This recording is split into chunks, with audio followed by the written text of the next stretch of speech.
বৈষম্যের বাংলাদেশে বৈষম্যের পতন হয়েছে গত 5 আগস্ট। আমরা যতটুকু জানি বুড়িমারি এক্সপ্রেস ট্রেনটি বুড়িমারি এক্সপ্রেস নাম দিলেও বুড়িমারি থেকে চালু হয় না। এটা কি জনগণের সাথে প্রতারণা কিনা? আমরা আমাদের এই বুড়িমারি এবং পাটগ্রাম হাতীবান্ধাবাসীর দাবিটা কি? আপনারা সাংবাদিক হিসেবে কতটুকু জেনেছেন এই জনগণের কাছে? গ্রাম্য ভাষা একটা প্রবাদ আছে, খায় দায় জব্বার মোটা হয় আকবার। এই বুড়িমারি ট্রেনের দশা হয়েছে তাই। মানে বুড়িমারি হামার বুড়িমারির নাম দিয়ে দিছে, কিন্তু এর সুবিধা থেকে আমাদের বুড়িমারি পাটগ্রাম হাতীবান্ধার মানুষ আমরা বঞ্চিত। বিষয়টা এইরকম যে যার বেটির বিয়াও তার খবর নাই আর পাড়াপড়শির ঘুম নাই। আমাদের ট্রেন আমরা চলবে আর পাই না, আর কোথাকার গাইবান্ধার লোক, পীরগঞ্জের লোক, তা পাগলা পীরের লোক না ইয়া তোমার চুয়াডাঙ্গার লোক এরা চলে।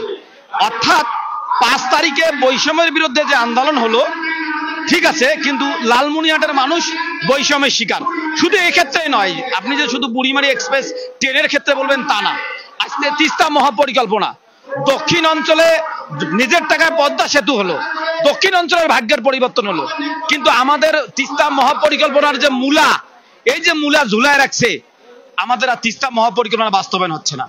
বরঞ্চ তিস্তা মহাপরিকল্পনা যদি বাস্তবায়ন হয় তাহলে বাংলাদেশের খাদ্য যে চাহিদা তার 70% এই রংপুর উত্তর অঞ্চল থেকে মেটানো সম্ভব। এই অঞ্চলে যে ভুট্টা হয়, এই ভুট্টা দিয়ে দেশের খাদ্য চাহিদা মেটানো সম্ভব। অর্থাৎ রংপুর অঞ্চল বরাবরই বৈষম্যের শিকার। আপনি কত বাজেটে দেখেছেন রংপুর অঞ্চলে বাজেট নেই বলে চলে, রংপুর সিটি কর্পোরেশনের কোনো বাজেটে নেই, 1 টাকা বাজেটে। তা বরাবরই আমরা বৈষম্যের শিকার। যেহেতু বৈষম্য বিরোধী একটি সরকার প্রতিষ্ঠিত হয়েছে, সেহেতু বৈষম্যের বিরুদ্ধে আমাদেরকে সোচ্চার হতে হবে। হয়তো অনেকে বলবেন যে 16 বছর কই ছিলেন? আরে বাবা, 16 বছর তো দাবি করতেই পারিনি। দাবি বললেই যে জামাত শিবির, দাবি করলেই যে জামাত শিবির, রাজাকার, বিএনপি, জামাত স্লোগান। তা আমরা এই কারণে এখন দাবির সময় হয়েছে। আমরা বর্তমান সরকারের কাছে দাবি জানাই যে এই যে বুড়িমারি এক্সপ্রেস নামক যে ট্রেনটি চালু হয়েছে, এই ট্রেনটি বুড়িমারি থেকে নামকরণ হইলো, বুড়িমারি থেকে চালু হয় না। এটা লালমনিরহাটের কিছু মানুষ, সদরের মানুষ সুবিধা ভোগ করে, আর ও গাইবান্ধার কিছু মানুষ সুবিধা ভোগ করে। লালমনিরহাটের বাকি 4টি উপজেলা আদিতমারি, কালীগঞ্জ, হাতীবান্ধা, পাটগ্রাম এবং দেশের একটি বৃহত্তম স্থলবন্দর বুড়িমারি, এই ট্রেনটি বুড়িমারি থেকে চালু হলে যারা 2 দেশের যাত্রী আছে, যারা ভারতে যাতায়াত করে, তারা ঢাকায় চড়ে সরাসরি ভারতে যেতে পারবে। তাদের কোথাও হয়রানি শিকার হতে হবে না। সে কারণেই এই বুড়িমারি এক্সপ্রেস ট্রেনটি বুড়িমারি থেকে চালুর দাবি উঠেছে। এখানকার যারা আন্দোলনের সঙ্গে জড়িত তারা বললেন যে 15 দিনের মধ্যে যদি এই বুড়িমারি এক্সপ্রেস ট্রেন বুড়িমারি থেকে চালু না হয় তাহলে তারা আন্দোলন করবে, তারা সংগ্রাম করবে। আরো একটি জিনিসের সঙ্গে আমরা একাত্মতা ঘোষণা করছি এবং আমরা গণমাধ্যম কর্মীরা তাদের সঙ্গে আছি।